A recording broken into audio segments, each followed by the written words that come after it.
Hey guys, welcome to Coffee Radio. And today's special guest, is Ben Carlson. So he's doing a coffee project called Long Miles Coffee Project in Burundi. We are really excited because it's actually first time to welcome the guest doing coffee farming in Africa. And what I'm really excited more is actually I haven't met him in person, but actually we've met. I followed him on Instagram through Felipe. We had in the previous recording. So shout out to Felipe. I really love this kind of connection. Coffee world can bring. So thank you very much for taking the time, Ben.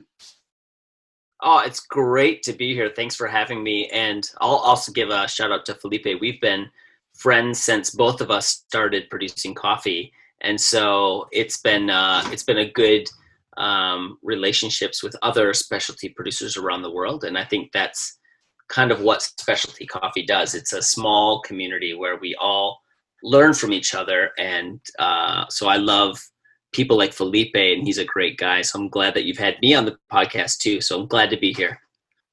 Great, thank you very much. So I've followed you, for a couple of years, and I'm really, motivated by your words, your writing, your photos, shown in your blog. So tell me about you first. If listeners may not know you. I actually was born in the United States. And so I grew up in the United States, and I went to the university in the United States. And as soon as I graduated from university, I got married, and my wife and I moved to Africa. So we've been living in Africa actually for the past 18 years. And when I moved to Africa, I was working for an NGO in South Africa, and I just was consulting in coffee. I was doing roasting and starting coffee shops and training baristas. And it was in 2010 that I got to go to Burundi actually for the first time, where a European coffee trader had hired me to consult to go into Burundi. They had just privatized the coffee sector. And so I was sent in to cup the coffee, visit the washing stations where they produce the coffee, to find out if could Burundi create specialty coffee. And I just remember phoning back to my wife, who was in South Africa, and saying, this is it. There is nowhere in the world with the more beautiful coffee that no one knows about than Burundi. We have to move. We have to go to Burundi. This has to be our life. And so that was 10 years ago. How could you drive yourself like that? Like, what drives you into Burundi? What did you see in Burundi? Well, imagine this. Imagine tasting a coffee that tasted like stone fruit and berries and floral. And this was a coffee you'd never heard of. I mean, I don't know what it's like in Japan, but when I grew up in the United States, and then when I was in South Africa, I never heard of Burundi. Burundi was like a foreign word. Like, it was not even a word I knew, and let alone a country. So then I tasted Burundi actually for the first time when I went to the country to consult to see if they could produce specialty coffee. And then I visited the washing stations where they produce the coffee, and I saw these just open, rudimentary cement vats, wooden tables, very, very rustic. And the coffee was a delight. It was beyond anything that I have tasted actually before then. It was all these fruits were just popping in the mouth. And I saw where they were producing it, and I saw three things, and this was actually became the foundation of Long Miles Coffee. And I saw the coffee was beautiful. The people that producing it were so amazing, hardworking, dedicated to coffee. And then the third thing was potential. I saw that if the flavor was this good, when it was just like rudimentary and just no specialty procedures were done, the potential of Burundi coffee was going to be off the charts amazing. How did your wife react to? That's a very good question. Well, in 2010, if you Googled Burundi, you did a Google search on Burundi, all you found was war, genocide, more civil war, violence, rebel fighting. And so it was a disaster. Politically, ethnic fighting, genocides, everything you can imagine about a small African country that is stereotypical and just scary was Burundi.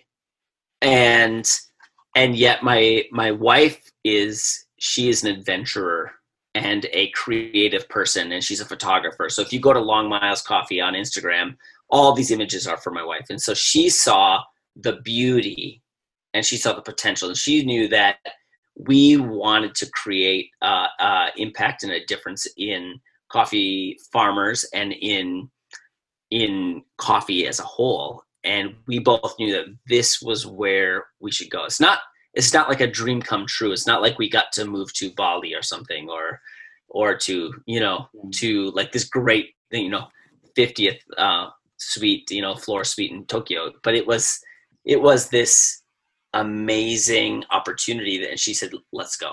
Wow. But even though you guys felt like that, it must be harder than it seems, So how was the, first few years?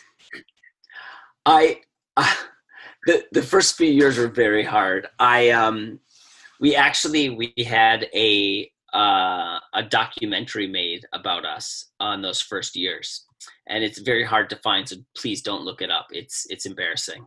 It's my wife and I making all the wrong decisions. We were going into a French-speaking political country, Belgian rule from the past, but even the French-speaking was very small. It was mainly the local Kirundi language.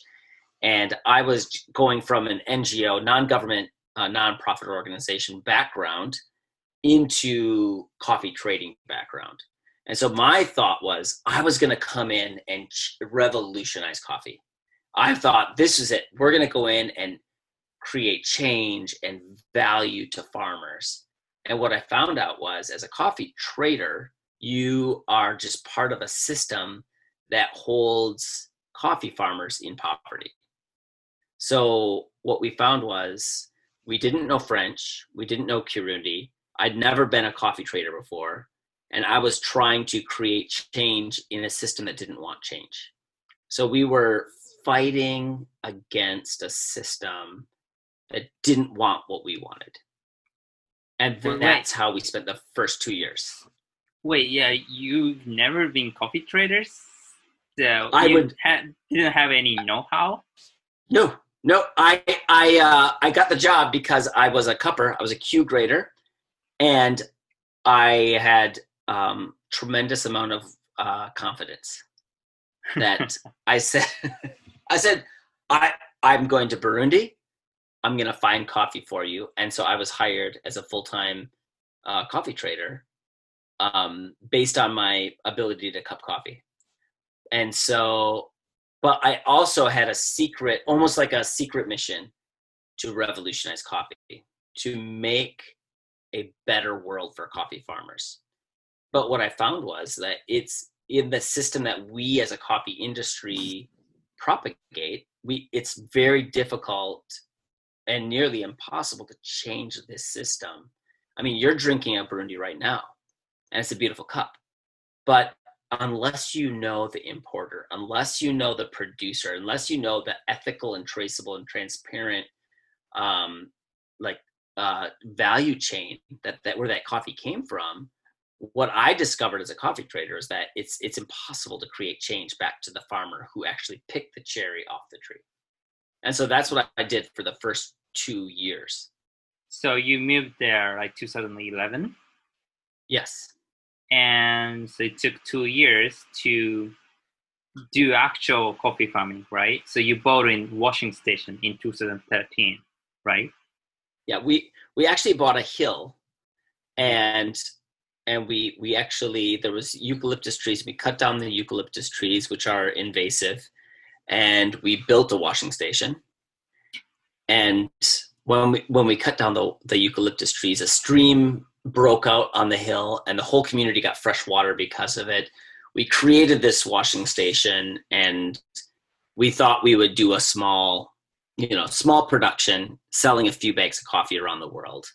That was our goal, just to change the lives of a small community in Bouquet, Kayanza. Mm-hmm. But you already had a partnership with a couple of coffee people because of the guy from European Coffee Traders, or Yeah, we had, what we had done was, for 2 years we had been trading coffee, and had a partner in Europe trading coffee. And what we had done was, we had, every time someone from around the world, whether it was from Japan or Europe or the United States, who came to buy coffee, they would come to stay with me, and I would take them and to show them coffee. And what happened was, over 2 years of working with this coffee trader, I got to know the best places in all of Burundi for coffee. And that's why we bought the hill we bought, because I knew that on that specific area, if we built a washing station, the coffee around that area was the perfect cup of coffee. That was the cup everyone wanted. And so I knew the best coffee in Burundi, and I knew a lot of the coffee roasters from around the world.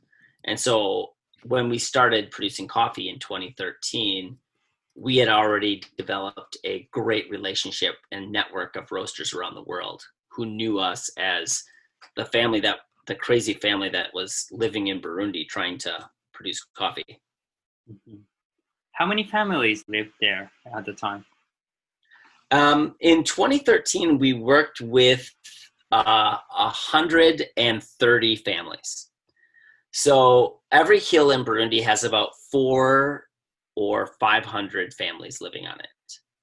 And so that first year, we had a very small section of one hill, and we had 130 families working with us. And you can imagine each of those families had about 100 trees of coffee, and each of those coffee trees produce very little coffee because Burundi's coffee production per tree is very small.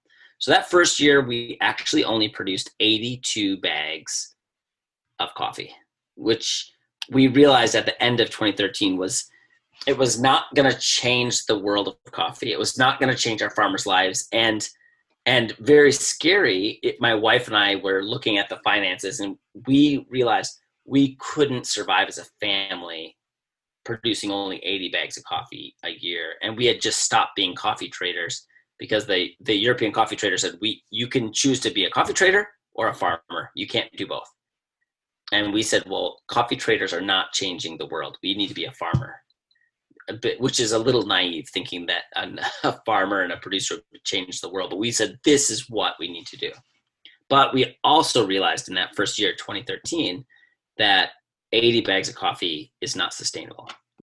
Until the time that you didn't really do any coffee farming. So you just collected coffee cherries from the farmers, and then the processed it.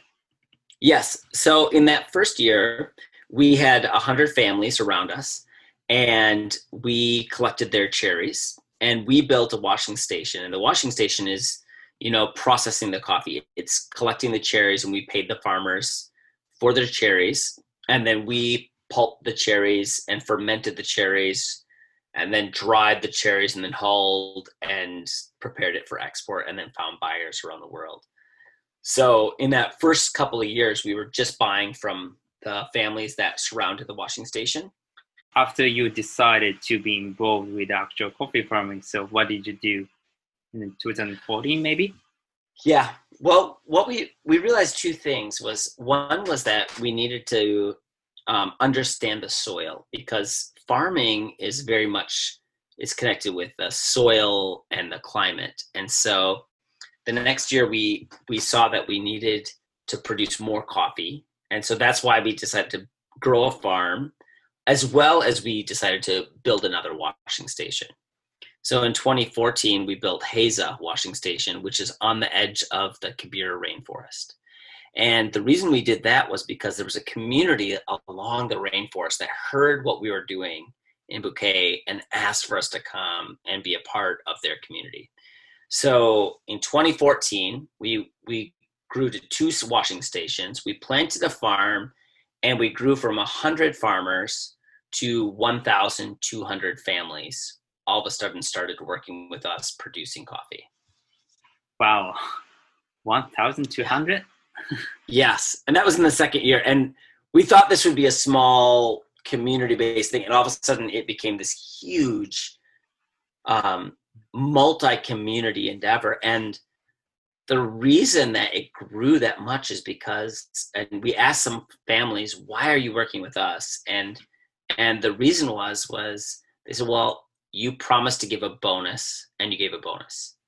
And in the past, the washing stations we worked with in the past used to steal from us. So if we would give 10 kilos of cherries, they would take 1 or 2 kilos for themselves and steal from us. And you don't steal from us, and your scales are correct, and you treat us with value.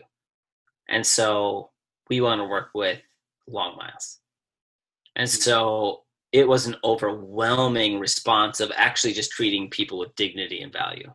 Okay, how did you see, what they took care of coffee cherries? They're harvesting. They're doing correct? No, it was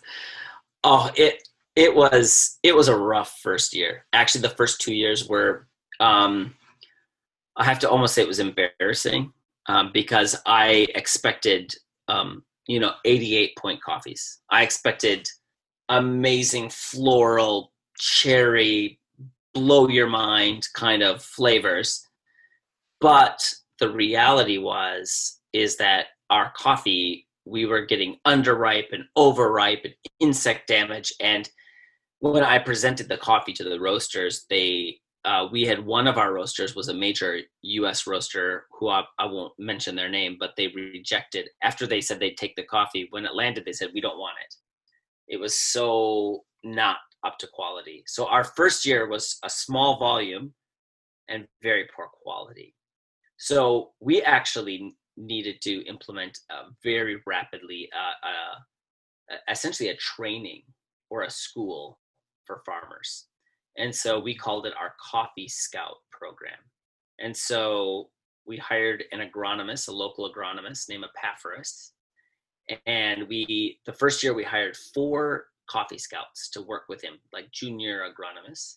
And they started going family by family, hill by hill, and teaching basic farming practices such as how to harvest only the ripe red cherries, how to look for the intestia bug that caused the potato taste defect, how to prune trees, how to mulch, how to fertilize it. And so that program really has revolutionized Long Miles coffee from 2014 on. I'm asking you out of curiosity, but isn't it really hard to find that kind of like good agronomist in Burundi? It was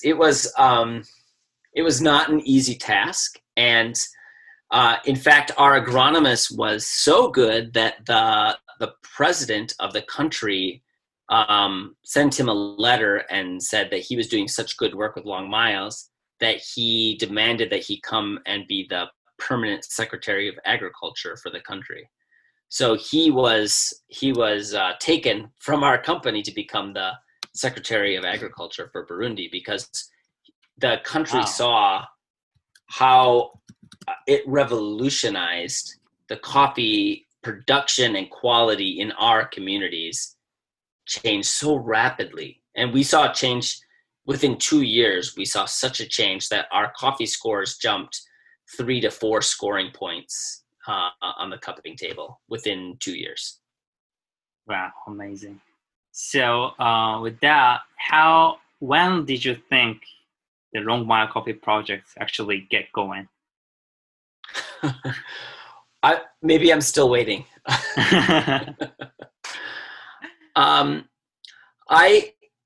In 2013, I was very worried because we promised a bonus to the farmers, and I had to take a personal loan to pay the farmers because we didn't make any money at all because of the volume and the quality. In 2014, we built the second station because we saw what it would take to produce better quality and started the Coffee Scout program. I think when we started to see the potential start to realize was in 2015. And in 2015, we were able to win third place and eighth place in the Cup of Excellence. And so that was the first year the Cup of Excellence was really officially launched in Burundi, and to place in the top 10 twice, we knew that what we were doing, something was going right. As far as I know, you actually left Burundi during the year of 2017 or 18, something. Is that correct? Yeah. We left at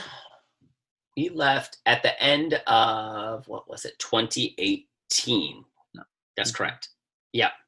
And put in place a managing director and our coffee team, which was, now we grew the Coffee Scout program up to nearly 30 Coffee Scouts to work with all the different staff. And part of that was because we've grown our coffee community from the first year of 100 farmers to this last year. We have over 5,500 families working with Long Miles. Wow.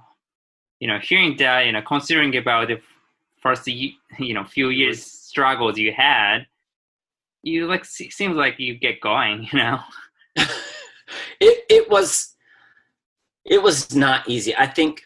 Yeah. Without getting into a lot of details, there was a coup d'etat in Burundi. There was rebels that were coming through our plantations and the forest around us. There was a war that was brewing. We received death threats to my wife and my family and I. We were, the military surrounded us and had us get out of our vehicles at times. We had our coffee processing facility was blown up by grenades in 2014. So the sheer amount of drama that has gone on over the last 8 years of producing coffee in Burundi is really been intense. Yeah, actually, I've really felt that. Even please look at the blogs. Probably your wife Christy writing. It's her real sincere feelings. From her heart. Tremendously shocked. The first part of the episode. Let me conclude just asking you. What actually did you embrace by the name of Long Miles Coffee Project? Yeah, that's a great question. The idea behind Long Miles Coffee, and I think that you can embrace this well in Japan, is that to get the best coffee, it's not something easy. It's actually, you have to travel far. You have to work hard. This is something that you have to go far to get. This is not something easy. So the idea of Long Miles Coffee is that we're going to go as far as it takes and as far away as most people would ever go to get the best possible coffee. And that's the idea behind Long Miles Coffee. It's impressive. Thank you very much. So we're going to have another episode quick soon. That sounds great. I would love to be back. This is great. This is very enjoyable, and I can't wait to get back. My one visit to Tokyo was too short. Great.